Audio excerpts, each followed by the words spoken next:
ಇವಾಗ 500 ರೂಪಾಯಿ ಗ್ಯಾಸ್ ಹಾಕಿದ್ರೆ ಕುಡಿಯಕ್ಕಾಗ್ತಲ್ಲ, ಹಾಕ್ತಾ ಇದಾರೆ ಅಂದ್ರೆ ಹಾಕ್ಸ್ಕೊಬೇಕು, ಹೆಲ್ಪ್ ಮಾಡ್ತಾ ಇದಾರೆ ಅಂದ್ರಲ್ವಾ. ಇವರು ಮಾಡ್ತಾ ಇರೋ ಸಾಧನೆ ಬೇರೆ ಯಾವುದೇ ರಾಜಕೀಯ ವ್ಯಕ್ತಿಗಳು ಕೂಡ ಮಾಡ್ತಾ ಇಲ್ಲ.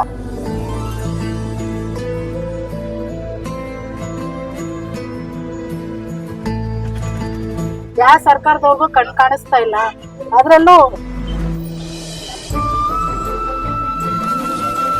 ತಿಂಗಳಿಗೆ 35,000 ಲೋನ್ ಕಟ್ಟಬೇಕು. ಯಾಕೆಂದ್ರೆ ನಾವು ಸಿಂಗಲ್ ಪೇರೆಂಟ್ಸ್ ಆಗಿದ್ದೀವಿ. ಗಾಡಿ ಬಾಡಿಗೆ ಬಂದು 300 ರೂಪಾಯಿ ಕಟ್ಟಬೇಕು ಸರ್.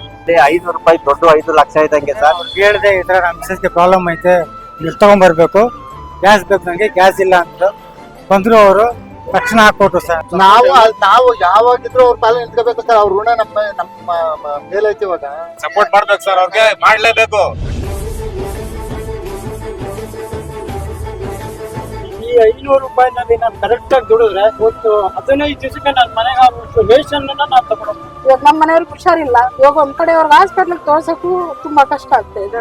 ಇಬ್ರು ಹೆಣ್ಮಕ್ಳು ನಿಂತ್ಕೊಂಡು ನಾವು ಗಂಡ ಅಂತ ಇಬ್ರು ದುಡಿತಿದೀವಿ, ಗ್ಯಾಸ್ ಹಾಕ್ಸಕ್ಕಾಗಲ್ಲ ನಮ್ ಕೈಯಲ್ಲಿ. ನಮ್ಗೆ ಆಪರೇಷನ್ ಆಗೈತೆ, ಒಂದೇ ಮೂಗಲ್ ಉಸಿರಾಡಕ್ ಆಗೋದು ನನಗೆ. ಅವ್ರು 500 ರೂಪಾಯಿ ದುಡ್ಡಲ್ಲಿ ನನ್ನ ಹೆಂಡತಿ ಮಕ್ಳು ನಮ್ಮ ತಾಯಿ ಊಟ ಮಾಡ್ತೀವಣ್ಣ. ಅವ್ರ ಹೆಂಡತಿ ಮಕ್ಳು ತಣ್ಣಗಿರ್ಬೇಕಣ್ಣ.